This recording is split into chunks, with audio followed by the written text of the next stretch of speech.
Python പ്രോഗ്രാമിങ്ങിൽ നാം തയ്യാറാക്കിയ ഒരു ഫംഗ്ഷൻ എങ്ങനെ ഇമ്പോർട്ട് ചെയ്ത് പ്രവർത്തിപ്പിക്കാം എന്നുള്ളതാണ് നാം ഇവിടെ ചെയ്യാൻ വേണ്ടി പോകുന്നത്.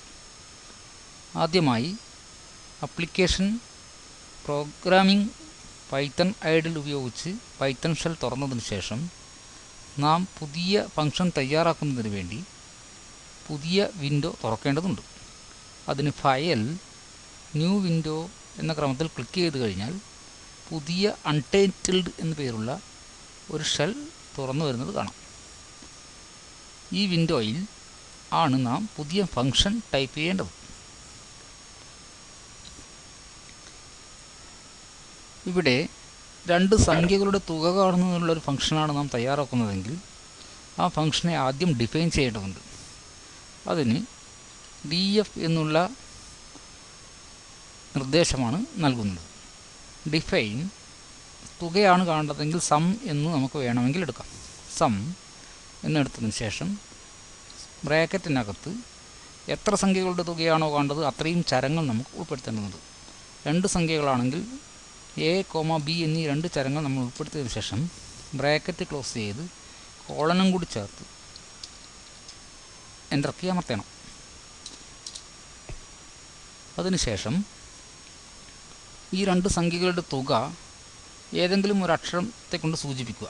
ഉദാഹരണത്തിന് സി എന്നുള്ള അക്ഷരമാണ് എയും ബിയും കൂട്ടിയാൽ കിട്ടുന്ന തുകയെങ്കിൽ സി സം a+b എന്ന് കൂടി ടൈപ്പ് ചെയ്തതിന് ശേഷം എൻ്റർ കീ അമർത്തി ഈ തുക എയും ബിയും കൂട്ടിയ തുക സി എന്ന ഉത്തരം കിട്ടുന്നതിന് വേണ്ടി റിട്ടേൺ സി എന്നുള്ള ഒരു നിർദ്ദേശവും കൂടി നൽകേണ്ടതുണ്ട്.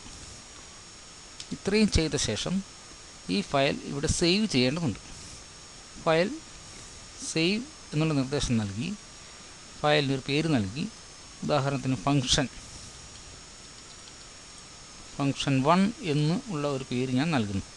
അതിനുശേഷം py എന്നുള്ള എക്സ്റ്റൻഷനോടുകൂടി ഈ ഫയൽ നാം ഏതെങ്കിലും ഒരു ഫോൾഡറിൽ, ഹോം ഫോൾഡറാണെങ്കിൽ ഹോം ഫോൾഡറിൽ സേവ് ചെയ്യുക. അപ്പോൾ നേരത്തെ ഇവിടെ അൺടൈറ്റിൽഡ് എന്നുള്ള പേര് മാറി നാം ഇപ്പോൾ ടൈപ്പ് ചെയ്തിരിക്കുന്ന function1.py എന്നുള്ള പേരായി ഇത് മാറിയിരിക്കുകയാണ്. ഇനി നമുക്ക് പൈത്തൺ ഷെല്ലിൽ ഇത് പ്രവർത്തിപ്പിച്ച് നോക്കാവുന്നതാണ്. ഇവിടെ ക്ലിക്ക് ചെയ്ത ശേഷം ഈ ഫംഗ്ഷനെ ഇമ്പോർട്ട് ചെയ്യേണ്ടതുണ്ട്.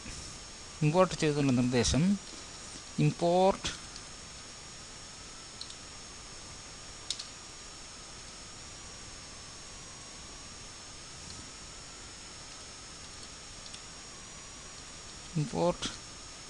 function1 എന്ന് ടൈപ്പ് ചെയ്ത ശേഷം എൻ്റർ കീ അമർത്തുക. അതിനുശേഷം function1 ഡോട്ട് ഫംഗ്ഷൻ്റെ പേര് ഇമ്പോർട്ട് ചെയ്യുകയാണ്.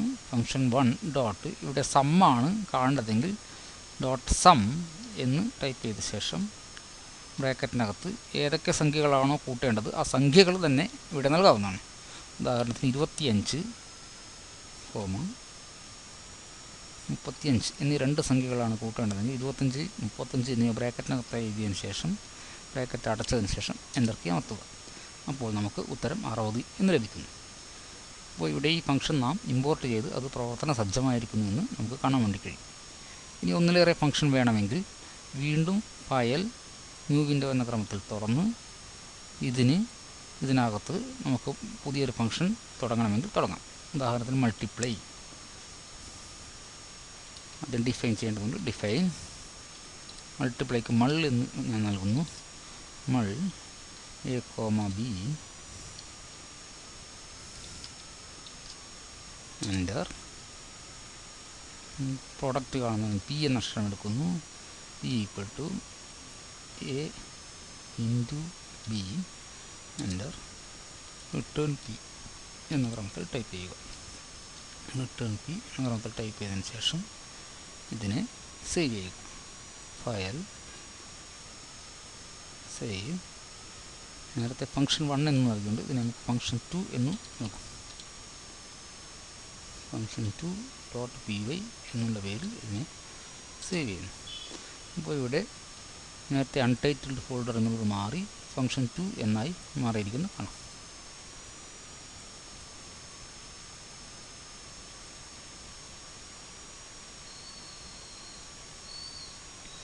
ഇനി ഈ ഫംഗ്ഷനെ ഇമ്പോർട്ട് ചെയ്യുന്നതിന് വേണ്ടി വീണ്ടും പൈത്തൺ ഷെല്ലിലേക്ക് മടങ്ങി വന്ന് ഇമ്പോർട്ട് ഫംഗ്ഷൻ 2 എന്ന് ടൈപ്പ് ചെയ്തതിന് ശേഷം എൻ്റർ കീ അമർത്തുക. വീണ്ടും ഫംഗ്ഷൻ പ്രവർത്തിപ്പിക്കുന്നതിന് വേണ്ടി function ഫംഗ്ഷൻ 2 ഡോട്ട് ഇവിടെ ഫംഗ്ഷൻ്റെ പേര് മൾ എന്നുള്ളതുകൊണ്ട് മൾ എന്ന് ടൈപ്പ് ചെയ്തതിന് ശേഷം ബ്രാക്കറ്റിനകത്ത് ഏതൊക്കെ സംഖ്യയാണോ മൾട്ടിപ്ലൈ ചെയ്യേണ്ടത് അത് രണ്ടും നൽകുക. 12, 3 ബ്രാക്കറ്റ് ക്ലോസ് ചെയ്യുന്നു, എൻ്റർ കീ അമർത്തുന്നു. അപ്പോൾ 36 എന്നുള്ള ഉത്തരം നമുക്ക് ലഭിക്കും. ഇതുപോലെ എത്ര ഫംഗ്ഷൻ വേണമെങ്കിലും നമുക്ക് ഫയൽ ന്യൂ വിൻഡോ എന്ന ക്രമത്തിൽ തുറന്ന് സേവ് ചെയ്തതിന് ശേഷം ആ ഫംഗ്ഷനുകൾ പൈത്തൺ ഷെല്ലിൽ പ്രവർത്തിപ്പിക്കുവാൻ വേണ്ടി കഴിയും.